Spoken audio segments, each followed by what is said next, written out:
Hello everyone, welcome to those who haven't been here before, welcome back to those who have watched before, thanks for coming again.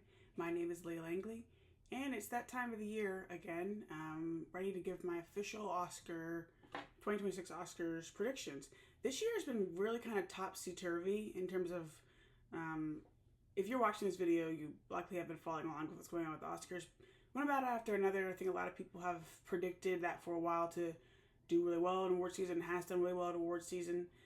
But Sinners has been surging, especially in this past month or so. I feel like they've really kind of continued to be like, hey, we're not going away. And that's kind of switched some things up in terms of all the races. Also as well, in the actor races, what happened at SAG last week, as I talked about in my kind of short video there.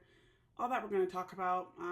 So all in all, there's 24 categories that are for the Oscars that will be announced at the Oscars, things like that. I'm about 12 out of 24 I feel confident in, which is 50%.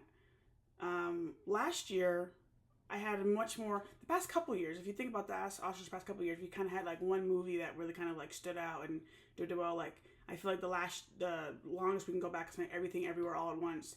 That one had been doing consistently well all award season. Everyone kind of pretty much knew it was going to sweep at the Oscars. The only question for them there was really Best Actress. Ended up still going to Michelle Yeoh from Everything Everywhere All at Once over Cate Blanchett's Tar. And then the year after that, we had Oppenheimer. That completely, Barbie was also that year, of course, but Barbie was, in terms of award season, Oppenheimer was consistently wiping everything out. Last year, we had Anora.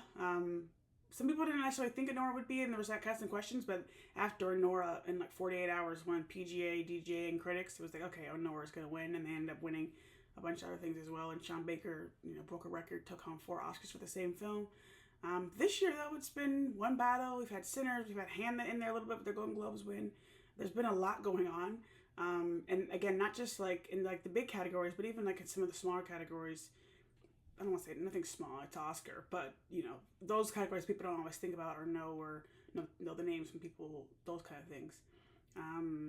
It's very interesting. We have those two films they have a lot of nominations. One Battle I think has 13 or 14 nominations. Sinners broke a record with 16 nominations at the Oscars this year. So they are very well represented, but what does that mean in terms of their winnings? Who knows? Let's stop with all the intro now and just jump into it. Jump through these categories. So first one I'm going to go over is animated short film. So I actually want to say for the short films, we have 3 different categories for short films, so 15 nominations total. I actually watched 11 of the 15 noms last night. So I've seen a lot of these, which is good. I don't always get a chance to, but I'd recommend watching a lot of these because there were a lot of really good ones. But yeah, animated short film, we have nominees Butterfly, Forever Green, The Girl Who Cried Pearls, Retirement Plan, and The Three Sisters. I've seen 3 of the 5 of these. You can look at my Letterboxd if you want to know what ones. The prediction I have here is The Girl Who Cried Pearls. This is the one that I've seen, even before I watched it, consistently kind of predicted to win. So I'm like, let me jump on the bandwagon. The thing is, though, I feel with these short categories and the documentary ones we'll get to a little bit, sometimes they're a little bit wonky. You don't always know what's going to happen. I mean, I certainly don't know an Oscar voter. So it could be different, but this is what I've picked for today. And I think I'm going to stick with, obviously. Animated feature film, we have nominees Arco, Elio, K-pop Demon Hunters, Little Amelie, or the character of Rain, and Zootopia 2, or Zootropolis. I haven't seen any of these, actually, not one. But K-pop Demon Hunters will be the one winning this award. That's one of the ones I'm confident in for the night. They'll be winning this award. Live action short film, I've seen all of these. The live action short film category actually is really great. Over the years, sometimes if I don't get the chance to watch them before the Oscars, if I go back later, I remember earlier this year, I went back, or maybe last year, 2025, whatever, I went back and watched the nominees from this category from 2025 Oscars, and bangers. Get into the live action short film nominees if you haven't. I've seen all these. All were good, and I see they're nominated for Oscars. We have Butcher Stain, A Friend of Dorothy, Jane Austen's period drama, funny, The Singers, and Two People Exchanging Saliva. I've picked Two People Exchanging Saliva, similar to before I even watched it, to the animated short nominations. This is the one I consistently have been seeing be predicted nominated, to be predicted to win, and out of watching them as well, this is, I think, the best one. So I expect them to be the ones to win. All right, documentary short film. I saw 3 of the 5 of these nominees here. We have All the Empty Rooms, Armed Only with a Camera, The Life and Death of Brent Renaud, Children No More, Were and Are Gone, The Devil Is Busy, Perfectly Estrangedness.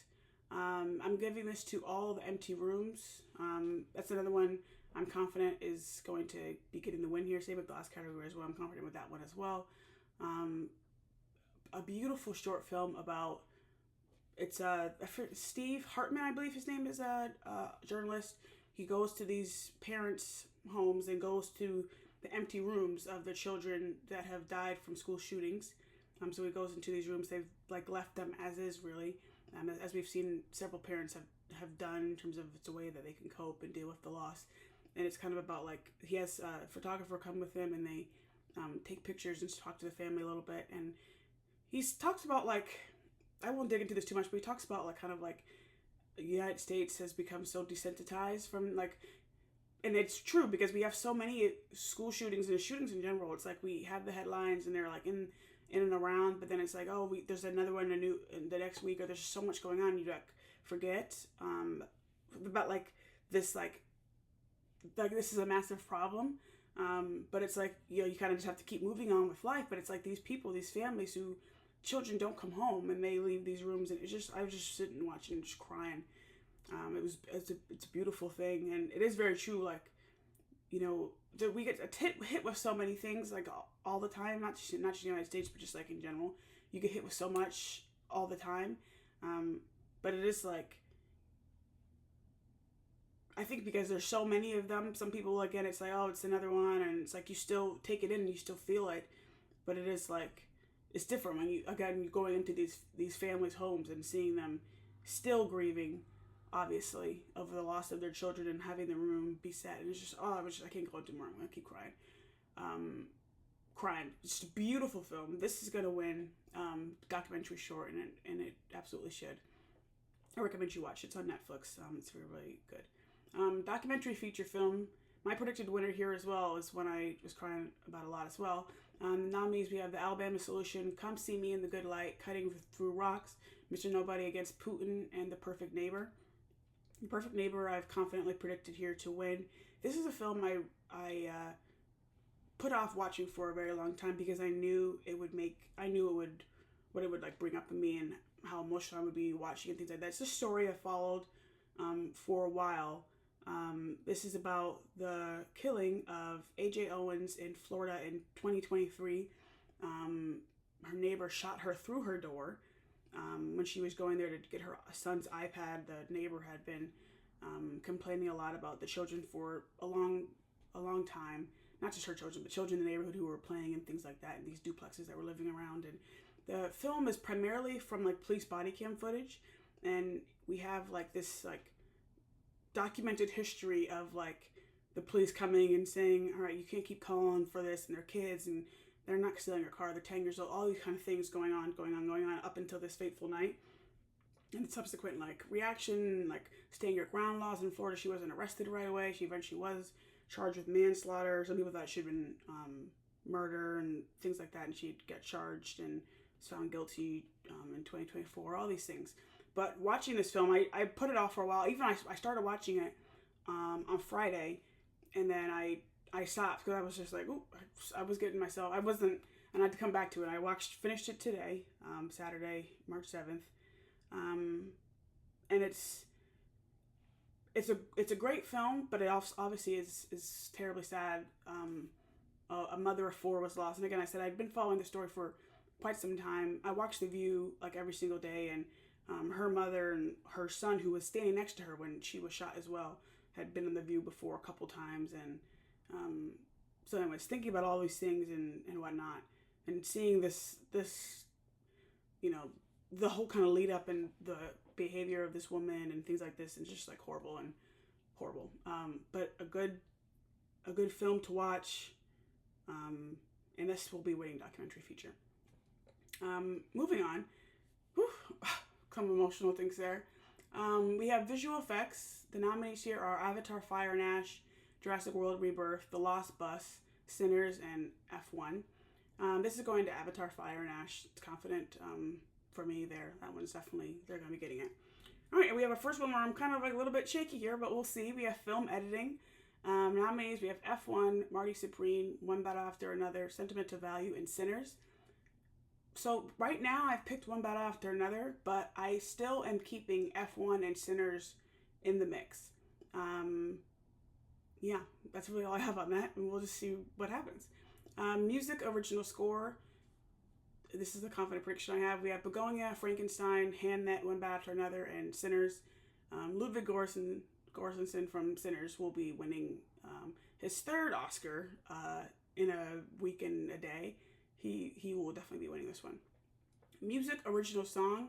Dear Me, Golden, I Lied to You, Sweet Dreams of Joy, and Train Dreams. This, I'm confident that this will go to Golden from K-Pop Demon Hunters. Now, I wish it could go to I Lied to You from Sinners, and I still have it like in my mix, but I'd be surprised if it didn't go to Golden from K-Pop Demon Hunters. But usually like at the Oscars, all 5 nominees perform for original song. This year, it's only gonna be Golden and I Lied to You, which I think is appropriate because the other 3 nominees are kind of like, what the heck? Like, well, not Train Dream necessarily, but like the Diane Warren one and the other, like I don't know what's going on there, but hey, but Golden will be winning this Oscar. Sound, I have nominations are F1, Frankenstein, One Battle After Another, Sinners, and Sarat.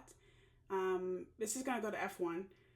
I will say, though, I just saw Sarat in theaters just the other day, and I talked about it in my Woman movie review. The sound on that is just excellent, like really, really great. And the other ones are great as well, but that was just like my recent experience at the cinema.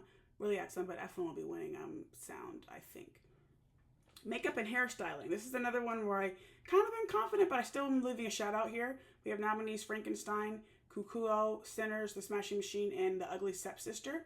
This, I'm confident, will be going to Frankenstein, but I'm keeping Sinners in the mix, like it's not going away. I feel like for a lot of the design and like categories we have here, Frankenstein has been really doing great the whole season. Obviously, if you watch Frankenstein, you can definitely see why. They've been doing excellent. And I think that they're going to be scooping up a lot of these like design type categories that we're about to go through in a second here. So Frankenstein I think will be winning, but Sinners don't ever go away. And I'll explain a little bit more about Sinners and my whole thoughts with them, and I'm about to another as well, like when we get towards the end here.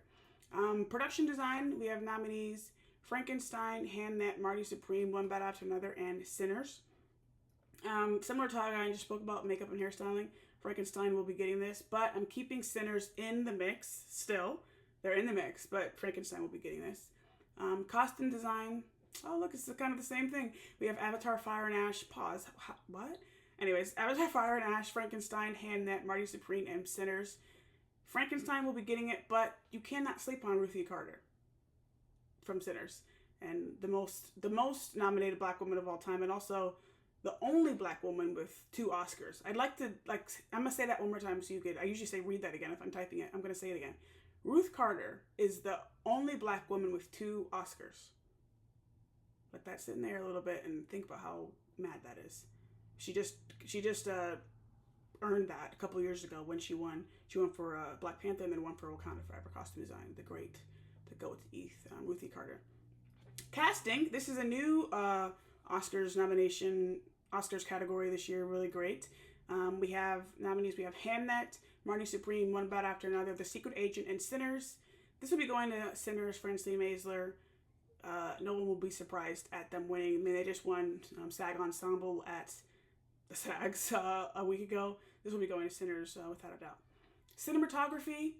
We have Frankenstein, Marty Supreme, One Battle After Another, Sinners, and Train Dreams. I believe this will be going to Sinners. Autumn Duat Archipel. She will be the first woman to win cinematography. She's only the 4th woman nominated in cinematography and the first woman of color. I believe this will be going to her. I'd be very surprised if it didn't go to her. But I think Adolfo Veloso of Train Dreams is in the mix. And honestly, I've said multiple times when I watched Train Dreams the first time and I really wanted to watch it again right away, that was a huge reason of that was because of how beautifully it was shot. And I haven't seen the film since I watched the film like for the 3rd time, I think January 1st or 2nd. It's such a gorgeous film. If you have not seen Train Dreams, I think they're in the mix a little bit still, Adolfo Veloso, but I do think Autumn from Sinners is going to be walking away with this one. And I've recently rewatched Sinners like a couple weeks ago after not seeing it since April, and I just really just, it's just like, wow, Sinners is just remarkable. Like, I haven't seen it in so long, and I knew how great it was, but like seeing it again and being like, oh my gosh, this is incredible.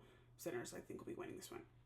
All right, international feature. This is a really great category. I still really wish No Other Choice from Korea was here. I'm still upset that it wasn't here, or in the Oscars at all. But this is a really great list of nominees. We have Brazil, Secret Agent; France's It Was Just an Accident; Norway, Sentimental Value; Spain, Surat. It is set in Morocco, but it's Spain. And Tunisia is The Voice of Hind Rajab, which is like a Palestinian film.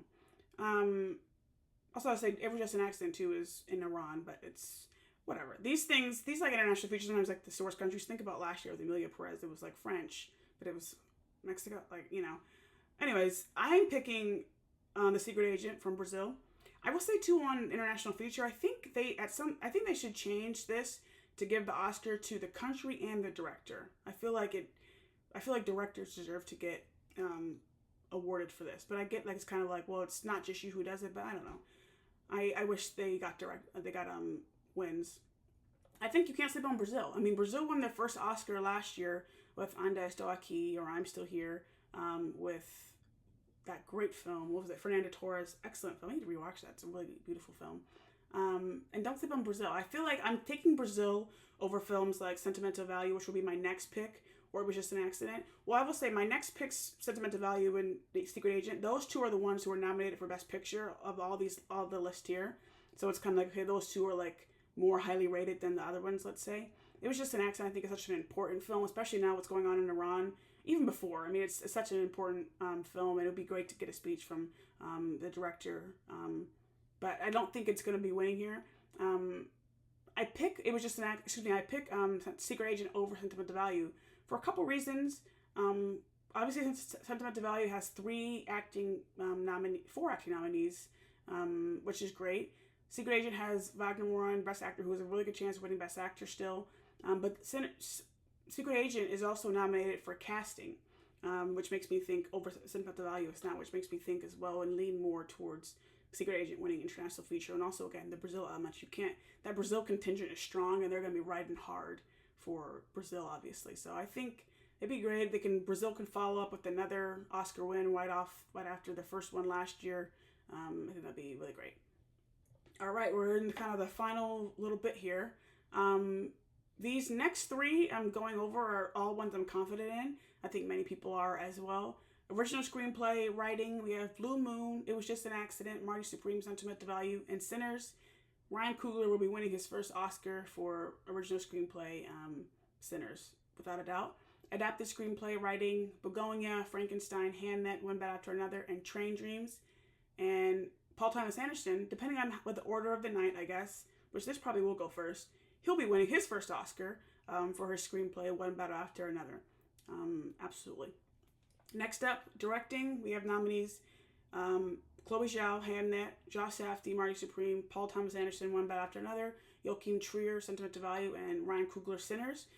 Interesting here, the only Oscar winner at all, not even necessarily in just directing, is Chloe Zhao here from Hamnet, also the only woman nominated. But sometimes it's interesting because, sometimes it's like you have one woman, if we're lucky, who was nominated in this category, maybe like a bunch of men who've won or a couple men who've won, and not even just necessarily winning directing, but winning anything. None of these people here other than Chloe have won an Oscar before.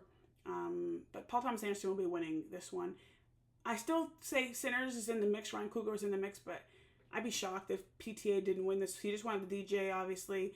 I don't want to say like this is the reason, but I think certainly because his first AD, Adam Sumner, this was his last film he did with him, but he was sick, got sick kind of around the time they were filming, things like that, and died. And Paul has continually mentioned him and thanked him and his family, things like that, for being able to be such a great AD to him and things like that. So AD is first assistant director. So I'd be shocked if he didn't. Again, he won the DGA. That's usually a really strong stamp.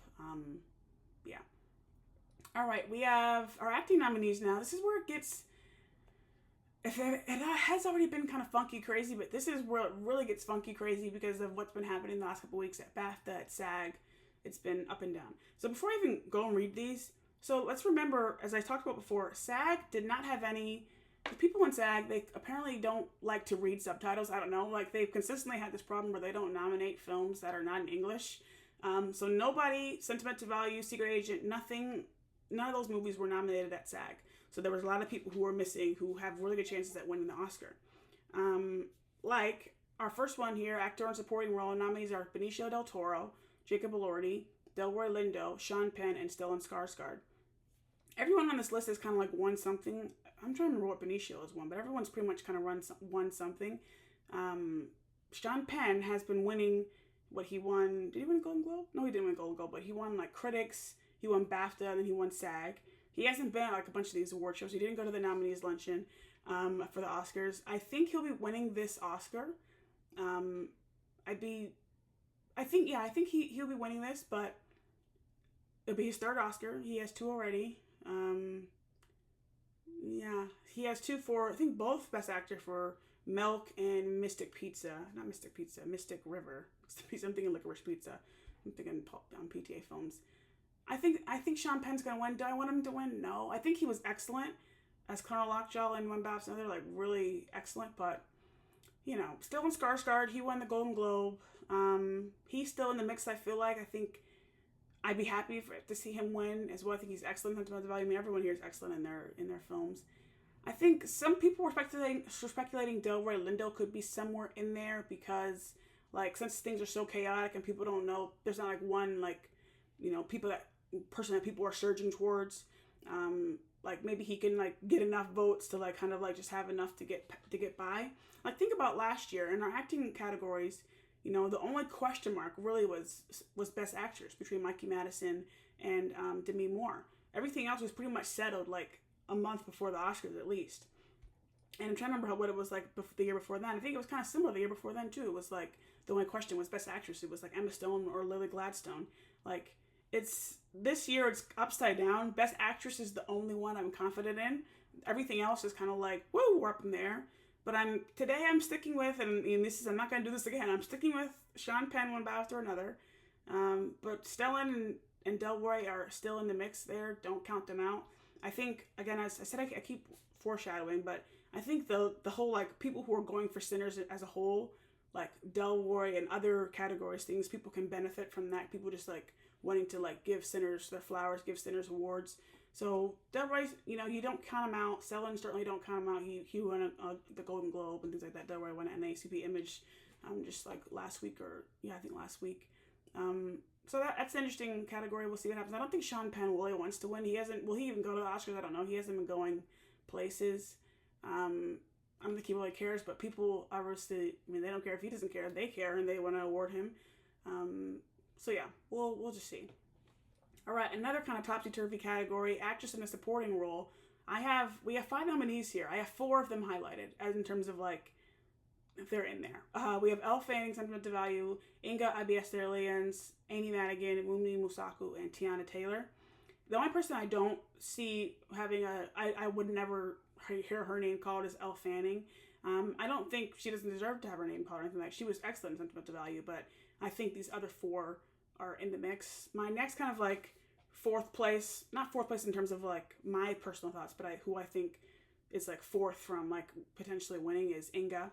I think she was, they're all Oscar nominated. They're all great in their films, but she's in the mix, but I don't think she's going to be able to get through because we have really such a stronghold in the top 3, really, with Amy Madigan, Weapons. She just won SAG last week. She won critics before then. Wunmi Mosaku won BAFTA, and then Tiana Taylor, of course, won the Golden Globe. I'm picking Tiana Taylor. I think, the thing is, I need to rewatch One Bad After Another. I need to try to get to that. Maybe I'll do it tomorrow or sometime this week because I haven't seen One Bad After Another since I saw it like in September or so. I saw it twice in September, and some of these other movies I've seen more recently, like because like they've come out like December, things like that. Let's say. But that's another one I want to rewatch again because I remember her performances in terms of being like such a like she's in the movie for like what 15 minutes, like under 20 minutes maybe. And she's such like a punch. Like literally, she that first 20 minutes of the film is Tiana Taylor's world, and she's just like outstanding in it. And I thought she'd win. Like I predicted her last week for SAG and going to Amy Madigan, which I wasn't surprised about. She was like my second pick. You know, kind of a long time kind of actor around. That's a thing from your peers and whatnot. I think Tiana Taylor has a really strong chance of getting it. This would be history making with the third time in a row where a black woman has won supporting actress. They love giving a supporting actress, don't they? Just not best actress, but that's another conversation. I think Tiana Taylor, but Amy Madigan's in there still. Wunmi Musaku was in there definitely. I think the center surge is definitely something that's helped. Like I mentioned before, helping everybody. Amy Madigan gave a very charming speech at SAG. Did the little like run. The thing is with Amy Madigan, like Weapons. I said last week too, like she did her thing in Weapons. Like I will not hold you. She scared the hell out of me. She was excellent in Weapons, but I don't think she should be the winner. Even her being nominated a little bit, I was kind of like, I don't even remember who I maybe wanted over her, but I was kind of like, even then, like, she does not need to win the Oscar here. So, and the thing is about all this, I'm going to talk about this maybe probably more with Best Actor in a moment here. I was reminded that the SAG, like, people who vote for SAG, there's like under 10% of them vote in the Oscars, like, or in the Academy. So, as we know, SAG isn't always like one-to-one with how the Oscars go. We've seen a lot of ups and downs from SAG to the Oscars over the past couple years, over the whole history of SAG and the Oscars, whatever. So yeah, Tiana Taylor's who I'm picking, and I'm standing on it. I'm firm on that. I'm not confident, but that's who I'm picking. I have Tiana Taylor highlighted here, and that's what we're doing. All right, moving on. The one category of probably one of the only categories of the entire night that I'm like completely 100%. There's no way. Her name was on this Oscar 6 months ago. The movie didn't come out 6 months ago, but her name is on the Oscar for at least 2 months. The nominations here are Jessie Buckley, Rose Byrne, Kate Hudson, Renata Reinsva, and Emma Stone. Jessie Buckley is winning the Oscar here. Her name is on it already. They have it in the back. They had her name on it. They started putting her name on it in January. I'm telling you, she has the Oscar firmly in her grasp. Rose Byrne is someone that people have been like trying to fight for a lot. I've seen she's really great in If I Had Legs I'd Kick You. As I said, that's one of the most anxiety-inducing films I've seen like ever, and that is because of Rose Byrne's performance. Also, the way it was shot, it's like right up on her face, like in the entire time we're like from her POV completely. She's going through this mad situation. She's excellent in this film, but unfortunately, she will not be winning. Jessie Buckley, as I said, has this firmly in her grasp. This nomination list as well, like Kate Hudson, I look at again and I'm just like, how are you here with these other people? It's giving that nomination, I said this then, it's Kate Hudson, it's our friend. Oh, we love Kate. Like, over Chase Infinity from One Bath After Another. Everyone got recognized from One Bath After Another, but Chase Infinity. Still kind of crazy to me. And Kate Hudson, Song Sung Blue, I thought was a nice little film. I saw it like around Christmas time. Good film for the season. Fabulous. Her and Hugh Jackman. Beautiful, lovely. An Oscar? Come on now. Come on. That's just how you know it's like we're voting for friends. It's like it's given to Leslie, Angela Riseborough a couple years ago. It's given my friend has the movie out this year and we want to get her and we want to see her in a nice dress. No shade to Kate Hudson. You have no business being here. No business being here.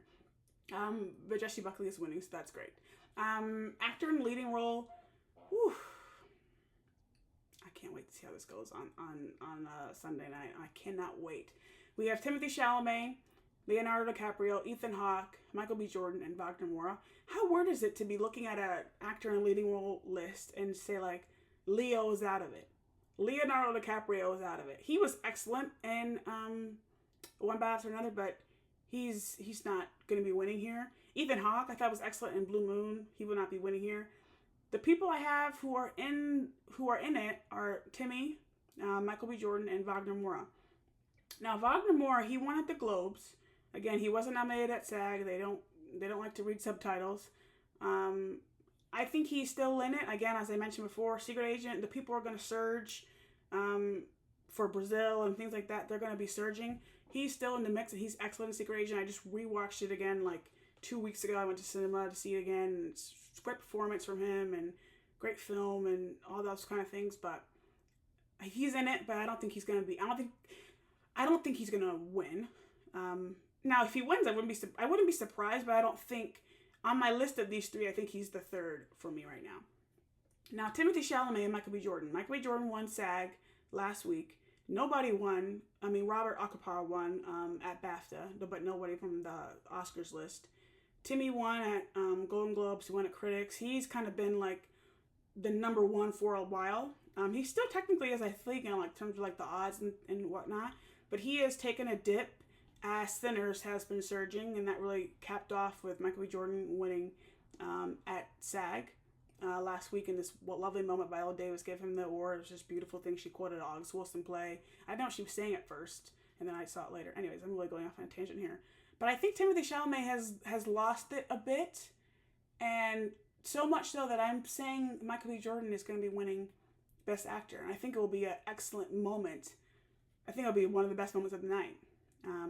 Now, I feel like if Timothy does win, I mean, I'll be happy still, because I'll be like, I think, I like Timothy in terms of like he's a great actor. I've seen like pretty much everything he's been in. Great performer, those kind of things. And I do feel like a little bit of like some of the people might be like, oh, we didn't give it to him. We didn't give it to him last year. We gave it to Brody instead. And then Brody went up there and gave that like marathon speech. Oh God, like, I feel like some of that might be in people's heads. I don't know. And not that they're necessarily like voting in terms of like, oh, we missed him last year. But we know the Academy has done this before in terms of like, oh, we should have given them an Oscar before, so let's do it now. And as well, in general, I mean, Michael B. Jordan isn't that much older than Timmy. Well, he's like a little almost 10 years older than Timmy.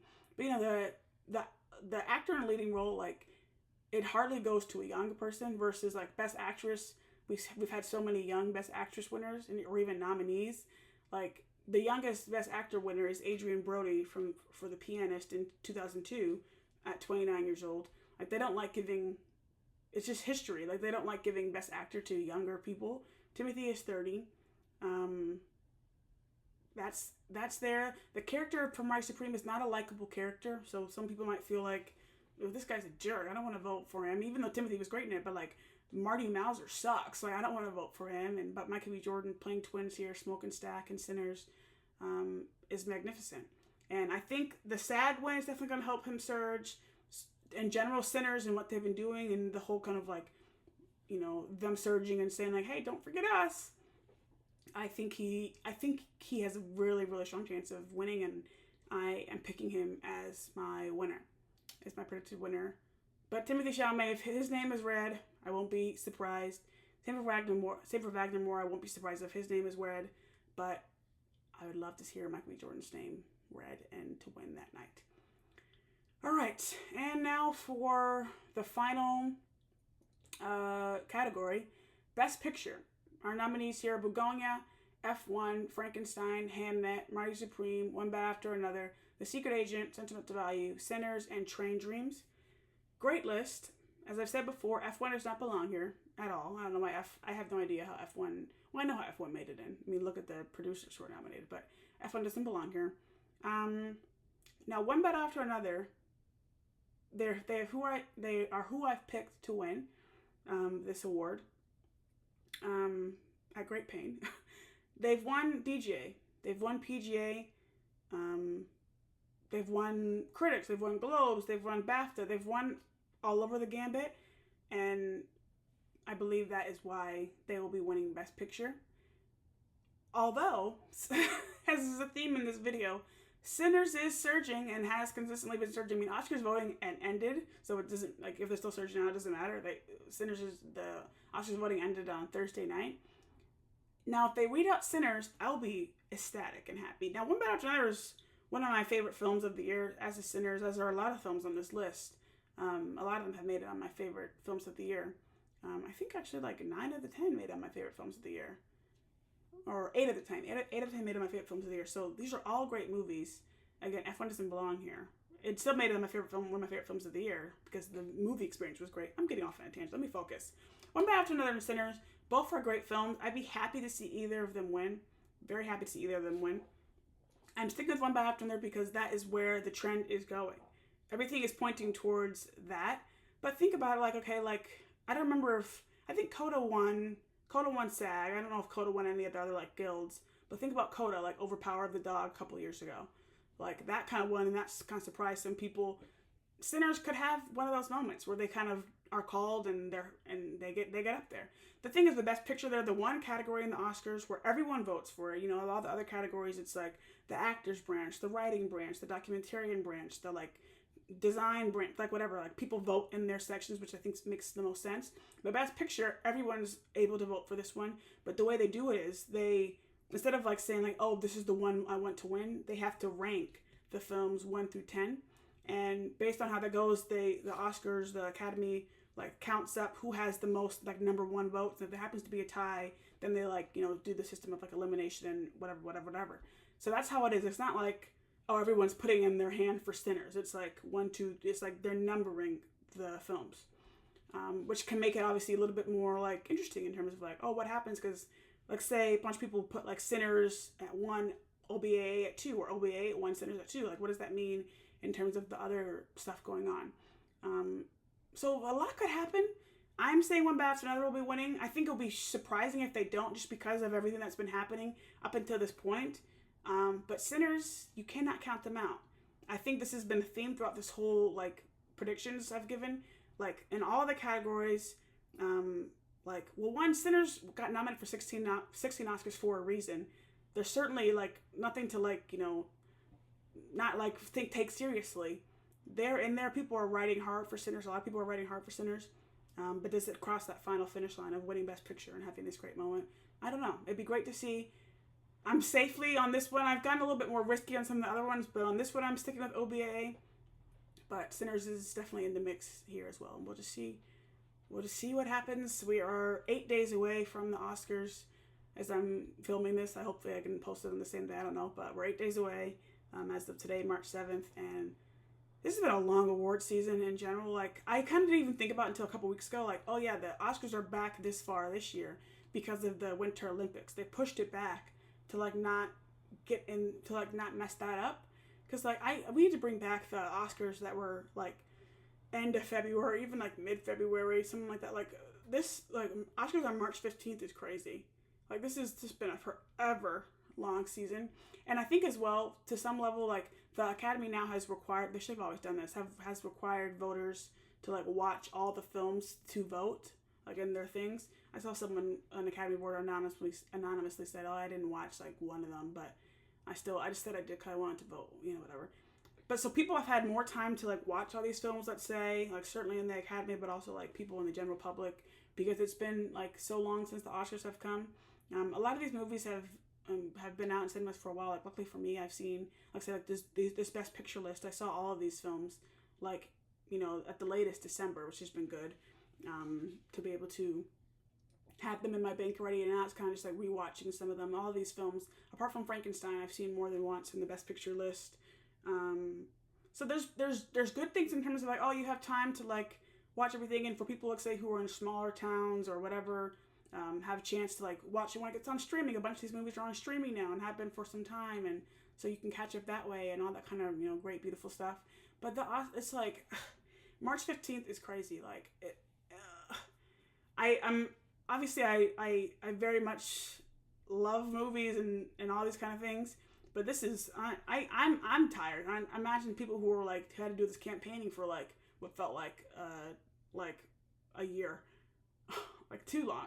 But yeah, those are my picks. Again, as I said, I have 12 out of 50 I'm super confident in.